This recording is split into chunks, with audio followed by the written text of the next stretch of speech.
नमस्कार। आज हम एक बहुत ही लंबी यात्रा पर निकल रहे हैं, अरबों साल खरबों किलोमीटर की। हाँ बिल्कुल, ब्रह्मांड की गहराइयों में। हमारे पास कुछ वैज्ञानिक लेखों के अंश हैं और इनके आधार पर हम आज ब्रह्मांड, हमारा सौरमंडल, पृथ्वी, इन सब पर थोड़ी गहराई से बात करेंगे। हाँ, कोशिश यही रहेगी कि इन स्रोतों से जो सबसे दिलचस्प और जरूरी बातें हैं उन्हें सामने लाएं। मकसद यही है कि ये जानकारी एक मजेदार बातचीत की तरह लगे, बोरिंग लेक्चर जैसा नहीं। सही कहा। ये स्रोत हमें दिखाते हैं कि कैसे ब्रह्मांड को समझने की हमारी कोशिशें लगातार चलती रही हैं, मतलब कैसे समझ विकसित हुई है। तो कहाँ से शुरू किया जाए? सबसे बड़ा सवाल शायद यही है कि ये सब शुरू कैसे हुआ? ब्रह्मांड की उत्पत्ति? हाँ, ग्रहों की उत्पत्ति पर भी शुरू में कई विचार थे। जैसे स्रोत बताते हैं कि कॉम्टे डी बफन ने 1749 में कुछ तर्क संगत प्रयास किया था। हाँ, वो शुरुआती कोशिशों में से एक थी।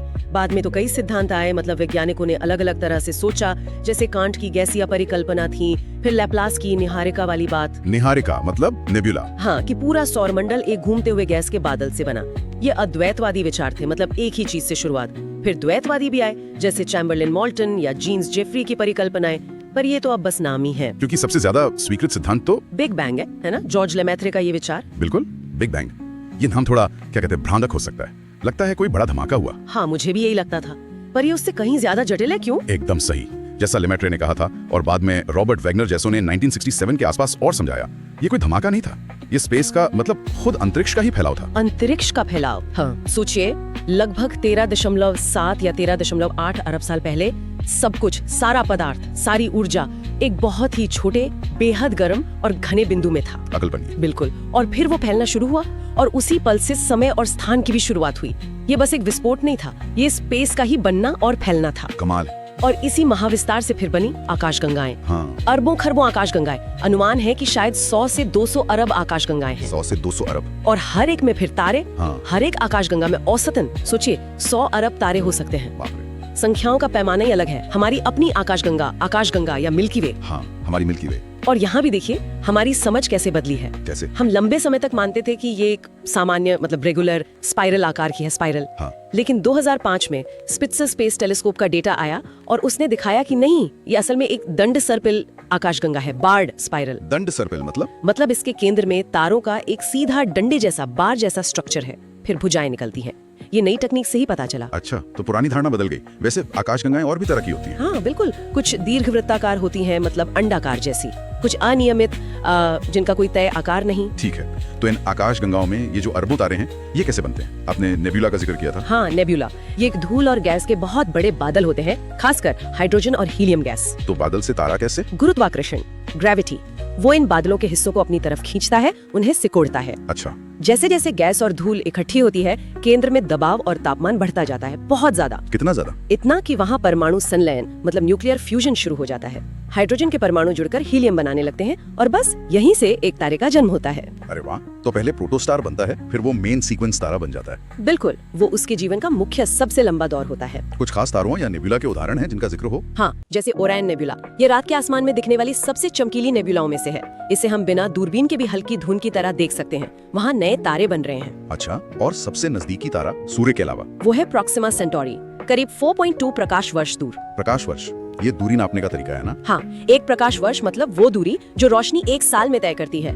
ये बहुत बड़ी दूरी है, करीब 9.5 ट्रिलियन किलोमीटर। सोचिए, प्रोक्सिमा सेंटोरी इतना पास होकर भी इतना दूर है। और एक और तारे का जिक्र है, बीटलग्यूज। हाँ, बीटलग्यूज, ये ओरियन तारामंडल का एक बहुत बड़ा लाल दानव तारा है, काफी चमकीला दिखता है।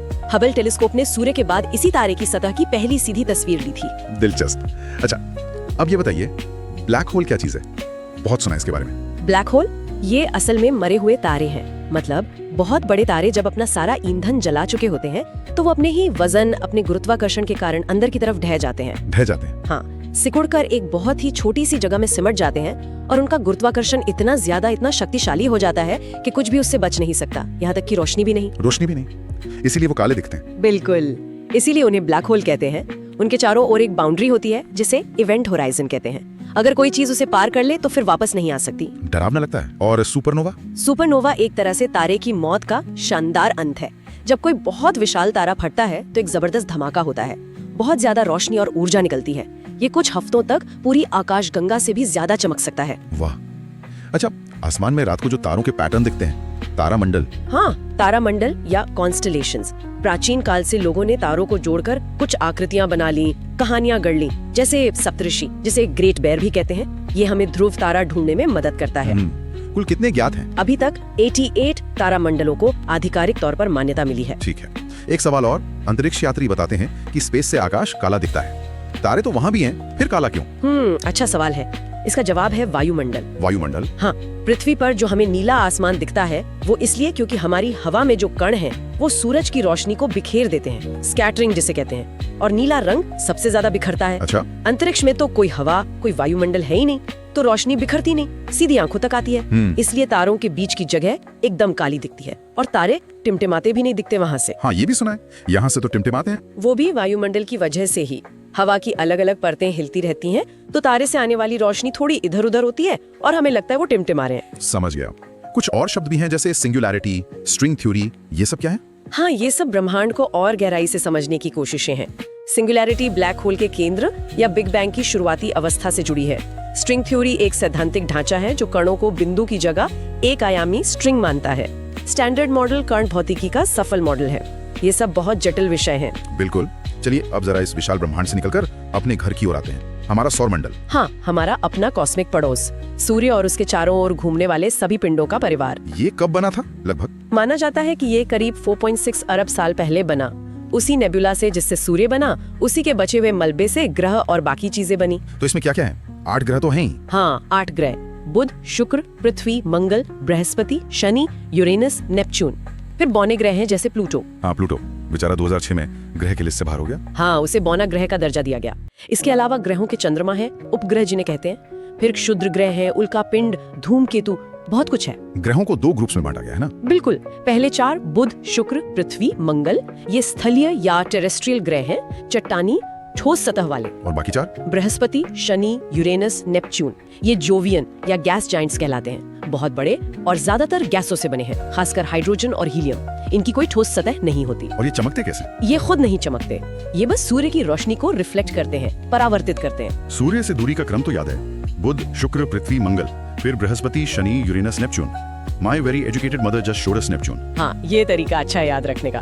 और अगर आकार देखें घटते क्रम में, सबसे बड़ा बृहस्पति, हाँ, फिर शनि, यूरेनस, नेपच्यून, उसके बाद हमारी पृथ्वी, फिर शुक्र, मंगल और सबसे छोटा बुध। कुछ और खास बातें जैसे घनत्व या गुरुत्वाकर्षण? हाँ, पृथ्वी का घनत्व मतलब डेंसिटी सभी ग्रहों में सबसे ज्यादा है, करीब 5.5 ग्राम प्रति घन सेंटीमीटर। इससे पता चलता है कि इसके कोर में भारी धातुएं हैं जैसे लोहा। और गुरुत्वाकर्षण?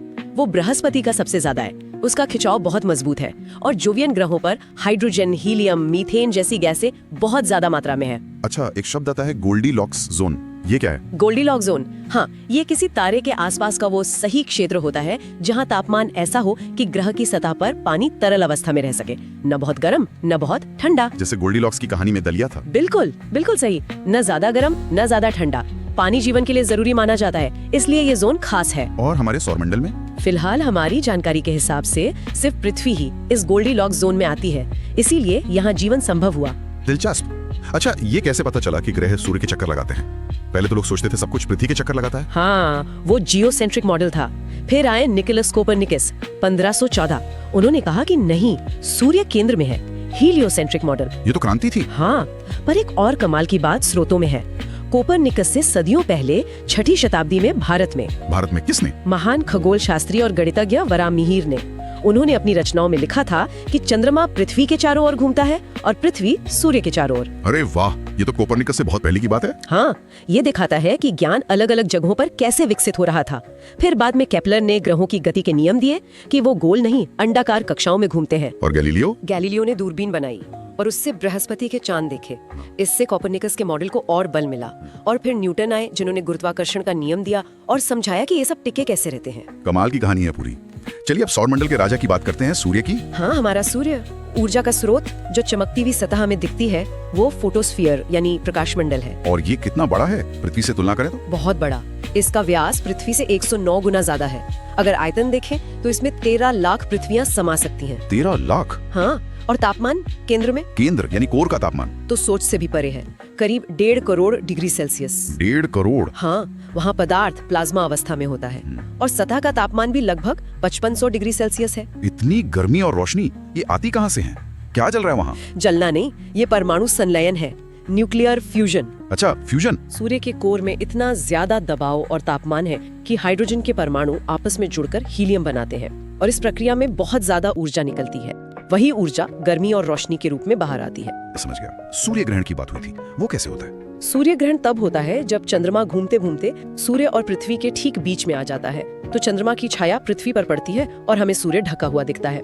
ये हमेशा अमावस्या को होता है। और डायमंड रिंग?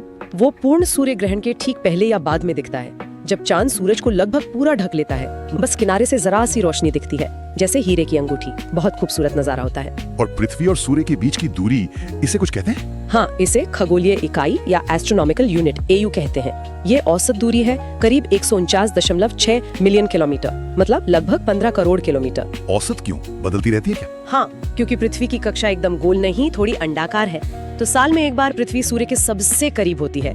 लगभग 3 जनवरी को इसे पेरीहेलियन कहते हैं और एक बार सबसे दूर लगभग 4 जुलाई को इसे एफिलियन कहते हैं। अच्छा, चलिए अब जल्दी से ग्रहों का एक चक्कर लगा लेते हैं। सबसे पहले बुध, मर्क्यूरी। बुध सबसे छोटा, सूर्य के सबसे करीब, बहुत तेज घूमता है सूर्य के चारों ओर। साल सिर्फ 88 दिन का, कोई चांद नहीं, कोई वायुमंडल नहीं, दिन बहुत गर्म, रात बहुत ठंडी। मैरिना 10 यान ने इसकी तस्वीरें ली थी। हाँ, मैरिना 10 पहला यान था जो बुध के पास से गुजरा और इसका एल्बिडो कम है, मतलब ये रोशनी कम रिफ्लेक्ट करता है, इसलिए शुक्र जितना चमकीला नहीं दिखता। अगला शुक्र, वीनस, पृथ्वी की जुड़वा बहन। हाँ, आकार में लगभग पृथ्वी जितना ही है, पर सिर्फ यहीं तक समानता है। ये सौर मंडल का सबसे गर्म ग्रह है।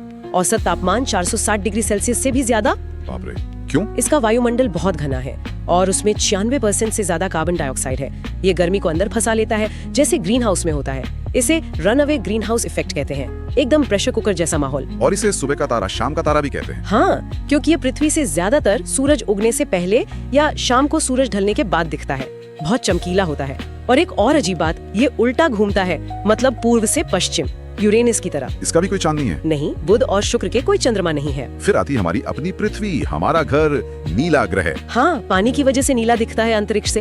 एकमात्र ज्ञात ग्रह जहाँ जीवन है। आकार एकदम गोल नहीं, ध्रुवों पर थोड़ा चपटा, जिसे जियोइड कहते हैं। और ये अपनी धुरी पर झुकी हुई है 23.5 डिग्री। बिल्कुल, इसी झुकाव की वजह से मौसम बदलते हैं। जब हमारा हिस्सा सूरज की तरफ झुका होता है तो गर्मी होती है, जब दूर होता है तो सर्दी। ये 24 घंटे में घूमती है, जिससे दिन रात होते हैं, और 365.25 दिन में सूरज का चक्कर लगाती है। और पृथ्वी के अंदर क्या है? कोर में माना जाता है कि कोर में मुख्य रूप से लोहा और निकल जैसी भारी धातुएं हैं, और जो बाहरी परत है क्रस्ट, उसमें सबसे ज्यादा ऑक्सीजन और फिर सिलिकॉन पाया जाता है। पृथ्वी दिवस 22 अप्रैल को, और हमारा एक चांद है। हाँ, हमारा प्यारा चंदा मामा। आगे बढ़ते। मंगल, मार्स, लाल ग्रह। मंगल चौथा ग्रह है। इसका लाल रंग आयरन ऑक्साइड, मतलब जंग लगी धूल की वजह से है। दिन लगभग पृथ्वी जितना 24.7 घंटे, पर साल लगभग दुगना 687 दिन का। यहाँ जीवन की संभावना। इस पर बहुत रिसर्च चल रही है। वायुमंडल बहुत पतला है, ज्यादातर कार्बन डाइऑक्साइड, और बहुत ठंडा है, औसत -65 डिग्री सेल्सियस। लेकिन नासा के MRO जैसे मिशनों ने पक्के सबूत ढूंढे हैं कि अतीत में मंगल की सतह पर तरल पानी बहता था। तरल पानी? हाँ, इस मतलब जीवन की संभावना बढ़ जाती है। हाँ, ये बहुत रोमांचक है। शायद अरबों साल पहले वहाँ जीवन रहा हो, या शायद कहीं अब भी हो, या भविष्य में बसाया जा सके। ये बड़े सवाल हैं। भारत का मंगलयान भी सफल रहा था। मंगल के चांद? 2 छोटे छोटे अनियमित आकार के चांद हैं, फोबोस और डीमोस। ठीक है, अब आते हैं बड़े ग्रहों पर। बृहस्पति, जुपिटर, सौरमंडल का बादशाह। बिल्कुल, सबसे बड़ा ग्रह। इसमें बाकी सारे ग्रह समा सकते हैं। ये 5वां ग्रह है। मुख्य रूप से हाइड्रोजन और हीलियम से बना है, और ये बहुत तेजी से घूमता है। एक दिन सिर्फ 10 घंटे का। इसके चांद बहुत सारे हैं। हाँ, 95 से ज्यादा तो कंफर्म हो चुके हैं, जिनमें 4 सबसे बड़े, आयो, यूरोपा, गैनीमेड, कैलिस्टो। इन्हें गैलीलियो ने अपनी दूरबीन से खोजा था, इसलिए गैलीलियन मून्स कहते हैं। गैनीमेड तो सौरमंडल का सबसे बड़ा चांद है। हाँ, गैनीमेड बुध ग्रह से भी बड़ा है। बृहस्पति को कभी कभी लघु सौर मंडल भी कह देते हैं, इतने सारे चांद हैं इसके। इसके चारों ओर हल्के छल्ले भी हैं, जो धूल से बने हैं। बृहस्पति के बाद शनि, छल्लों वाला ग्रह। शनि दूसरा सबसे बड़ा ग्रह, छठा ग्रह, और इसके छल्ले तो वाकई शानदार हैं। बर्फ और चट्टान के अरबों टुकड़ों से बने हैं। कुछ छल्ले तो पृथ्वी से भी दिख जाते हैं अच्छी दूरबीन से। और इसके चांद? शनि के तो और भी ज्यादा चांद है, 146 कंफर्म हो चुके हैं। 146? जिसमें टाइटन सबसे बड़ा है, और इसलिए भी खास है क्योंकि इसका अपना घना वायुमंडल है। शनि भी गैसों का गोला है। हाइड्रोजन, हीलियम, तापमान बहुत कम, -140 डिग्री सेल्सियस के करीब। अब आते हैं बर्फीले ग्रहों पर। यूरेनस। यूरेनस 7वां ग्रह, तीसरा सबसे बड़ा। इसकी खोज विलियम हर्शल ने 1781 में की थी। इसके बारे में कहते हैं ये लेटा हुआ है। हाँ, ये बड़ा अजीब है। ये अपनी धुरी पर लगभग 98 डिग्री झुका हुआ है, तो लगता है जैसे ये लुढ़कते हुए सूरज का चक्कर लगा रहा है। और शुक्र की तरह ये भी पूरब से पश्चिम घूमता है। इसका रंग नीला हरा क्यों है? रोशनी परावर्तित करती है। इसे बर्फ का दानव, आइस जाइंट भी कहते हैं। इसके भी 27 ज्ञात चांद और छल्ले हैं। और फिर 8वां और आखिरी ग्रह नेपच्यून। नेपच्यून, इसे सीधे देखा नहीं गया था पहले, बल्कि गणित से इसकी भविष्यवाणी की गई थी। अच्छा, कैसे? वैज्ञानिकों ने देखा कि यूरेनस की कक्षा थोड़ी गड़बड़ है, जैसे कोई और चीज उसे खींच रही हो। उसी गणना के आधार पर गेले ने 1846 में इसे खोज निकाला। कमाल है। हाँ, ये भी एक बर्फीला दानव है, गहरा नीला रंग, मीथेन के कारण। ये सबसे ठंडा ग्रह है, औसत तापमान -200 डिग्री सेल्सियस, और इसका एक साल पृथ्वी के करीब 165 साल के बराबर होता है। बहुत लंबा साल। इसके भी चांद और छल्ले हैं। हाँ, 14 ज्ञात चांद हैं, जिनमें ट्राइटन सबसे बड़ा और दिलचस्प है, क्योंकि ये नेपच्यून की घूमने की दिशा के उल्टी तरफ परिक्रमा करता है, और इसके भी धुंधले छल्ले हैं। और प्लूटो, जिसकी ग्रह की पदवी चली गई। हाँ, प्लूटो 1930 में क्लाइड डोम्बॉफ ने खोजा था। 2006 तक 9वां ग्रह माना जाता था। फिर अंतर्राष्ट्रीय खगोलीय संघ IAU ने ग्रहों की परिभाषा बदली। क्यों बदला? क्योंकि प्लूटो तीसरी शर्त पूरी नहीं करता था कि एक ग्रह को अपनी कक्षा के आसपास का क्षेत्र साफ कर देना चाहिए, मतलब बाकी छोटे पिंडों को हटा देना चाहिए। प्लूटो ऐसा नहीं कर पाया है। उसकी कक्षा नेपच्यून की कक्षा को काटती भी है, इसलिए अब इसे बौना ग्रह कहते हैं। तो ये भी विज्ञान के विकास का हिस्सा है। बिल्कुल। प्लूटो हमारे सौरमंडल के बाहरी ठंडे इलाके काइपर बेल्ट में है। इसके भी 5 ज्ञात चांद हैं, जिसमें चेरॉन सबसे बड़ा है। चलिए, ग्रहों की यात्रा पूरी हुई। अब आते हैं पृथ्वी के सबसे करीबी दोस्त पर, चंद्रमा पर। हाँ, हमारा चांद पृथ्वी का एकमात्र प्राकृतिक उपग्रह है। व्यास करीब 3475 किलोमीटर। और इसकी एक खास बात है कि हम इसका एक ही साइड देख पाते हैं। हाँ, ये बहुत दिलचस्प है। ऐसा इसलिए क्योंकि चांद को अपनी धुरी पर घूमने में और पृथ्वी का एक चक्कर लगाने में ठीक बराबर समय लगता है, करीब 27.3 दिन। इसे टाइडल लॉकिंग कहते हैं। इस वजह से उसका एक ही चेहरा हमेशा हमारी तरफ रहता है। हम लगभग 59% हिस्सा ही देख पाते हैं, अलग अलग समय पर थोड़ा हिलने डुलने की वजह से। और चांद पर वायुमंडल नहीं है? नहीं, बिल्कुल नहीं। इसलिए वहाँ मौसम नहीं होता, हवा नहीं चलती, और आवाज भी एक जगह से दूसरी जगह नहीं जा सकती। वैक्यूम है। अच्छा, और समुद्र में जो ज्वार भाटा आता है, उसमें चांद का क्या हाथ है? बहुत बड़ा हाथ है। मुख्य कारण चांद का गुरुत्वाकर्षण ही है। वो पृथ्वी के पानी को अपनी तरफ खींचता है। सूरज का असर नहीं होता? सूरज का भी होता है, लेकिन चांद पृथ्वी के ज्यादा पास है, इसलिए उसका असर लगभग 2 गुना होता है, 2.17 गुना ज्यादा। जब चांद पृथ्वी के सबसे पास होता है, जिसे पेरिगी कहते हैं, तब ज्वार सबसे ऊंचे होते हैं, और जब सबसे दूर अपोजी होता है, तो ज्वार थोड़े नीचे होते हैं। सुपरमून क्या होता है? जब पूर्णिमा या अमावस्या पेरिगी के समय होती है, मतलब चांद पृथ्वी के सबसे करीब होता है, तो वो सामान्य से थोड़ा बड़ा और ज्यादा चमकीला दिखता है। उसे सुपरमून कहते हैं। और ग्रहण? सूर्य ग्रहण की बात हुई, चंद्र ग्रहण? चंद्र ग्रहण तब होता है जब पृथ्वी सूरज और चांद के बीच आ जाती है, तो पृथ्वी की छाया चांद पर पड़ती है। ये हमेशा पूर्णिमा की रात को होता है। Blood moon? जब पूर्ण चंद्र ग्रहण होता है, तो पृथ्वी के वायुमंडल से होकर गुजरने वाली सूरज की रोशनी चांद पर पड़ती है। वायुमंडल नीली रोशनी को बिखेर देता है और लाल रोशनी चांद तक पहुंचती है, जिससे वो लाल रंग का दिखने लगता है। उसे ब्लड मून कहते हैं। और ब्लू मून? ब्लू मून का रंग से कोई लेना देना नहीं है। ये बस तब होता है जब एक ही अंग्रेजी कैलेंडर महीने में 2 पूर्णिमाएं पड़ जाएं। दूसरी वाली पूर्णिमा को ब्लू मून कह देते हैं। ये दुर्लभ होता है थोड़ा। और चांद पर वजन कम क्यों महसूस होता है? क्योंकि चांद का गुरुत्वाकर्षण पृथ्वी के गुरुत्वाकर्षण का सिर्फ 16वां हिस्सा 16th है। वो छोटा है, उसका द्रव्यमान कम है, इसलिए वहाँ कूदना आसान है। और वो शांति का सागर? हाँ, ये असल में सागर नहीं, बल्कि लावा के बहने से बना एक समतल अंधेरा दिखने वाला मैदान है। लूनर मारे कहते हैं। यहीं पर अपोलो 11 उतरा था 1969 में, नील आर्मस्ट्रांग का पहला कदम। भारत का चंद्रयान 1 मिशन भी 2008 में गया था, जिसने पानी के अणुओं के सबूत खोजने में मदद की। अद्भुत। आखिर में क्षुद्र ग्रहों के बारे में भी थोड़ी बात कर लें। हाँ, क्षुद्र ग्रह ये चट्टान और धातु के छोटे बड़े टुकड़े हैं, जो ज्यादातर मंगल और बृहस्पति के बीच एक पट्टी में सूरज की परिक्रमा करते हैं। इसे क्षुद्र ग्रह पट्टी या एस्ट्रॉइड बेल्ट कहते हैं। ये ग्रहों के बनने से बचा हुआ मलबा है। हाँ, ऐसा माना जाता है। ज्यादातर तो छोटे हैं, पर कुछ काफी बड़े भी हैं, जैसे सेरेस, जिसका व्यास करीब 1000 किलोमीटर है। अब इसे बौना ग्रह माना जाता है। ये धूमकेतु से कैसे अलग है? मुख्य अंतर उनकी बनावट का है। क्षुद्र ग्रह ज्यादातर चट्टानी या धातु के होते हैं, जबकि धूमकेतु बर्फीले होते हैं। बर्फ, धूल और चट्टान का मिश्रण। जब धूमकेतु सूरज के पास आते हैं, तो उनकी बर्फ पिघलकर गैस बनती है और एक पूंछ जैसी बन जाती है। क्षुद्र ग्रहों की पूंछ नहीं होती। समझ गया। तो ये थी हमारी आज की लंबी यात्रा बिग बैंग से शुरू करके आकाशगंगाओं, तारों, ग्रहों, चंद्रमाओं और क्षुद्र ग्रहों तक। हाँ, अरबों साल और खरबों किलोमीटर का सफर तय किया हमने बातों बातों में। हमने देखा कि कैसे कॉम्टे डी बुफन और वराह मिहिर जैसे शुरुआती विचारकों से लेकर आज के स्पेस टेलीस्कोप और मिशनों तक हमारी समझ लगातार बढ़ी है, बदली है। बिल्कुल, और ये स्रोत यही दिखाते हैं कि विज्ञान कभी रुकता नहीं, ज्ञान हमेशा विकसित होता रहता है। जैसे मिल्की वे के आकार का पता चलना या मंगल पर पानी के सबूत मिलना, ये सब हमारी समझ को और बेहतर बनाते हैं। ये सोचना ही हैरत अंगेज है कि हम इस विशाल ब्रह्मांड का एक छोटा सा हिस्सा हैं। हाँ, और अंत में एक सवाल शायद श्रोताओं के मन में भी छोड़ सकते हैं। हमने गोल्डीलॉक्स जोन की बात की, जहाँ पृथ्वी है, जहाँ जीवन संभव हुआ। हाँ। तो क्या इस अनंत ब्रह्मांड में खरबों तारों के इर्द गिर्द और भी ऐसे गोल्डीलॉक्स जोन हो सकते हैं? संभव तो लगता है। और अगर हाँ, तो क्या वहाँ भी जीवन पनप सकता है? और अगर पनपा है तो वो कैसा होगा? क्या हम कभी जान पाएंगे? ये वो सवाल है जो हमें ब्रह्मांड में अपनी जगह और संभावनाओं के बारे में सोचने पर मजबूर करते हैं। बिल्कुल, सोचने के लिए एक बड़ा कैनवस है ये। इस गहरी और रोमांचक चर्चा में शामिल होने के लिए आपका बहुत बहुत धन्यवाद। धन्यवाद।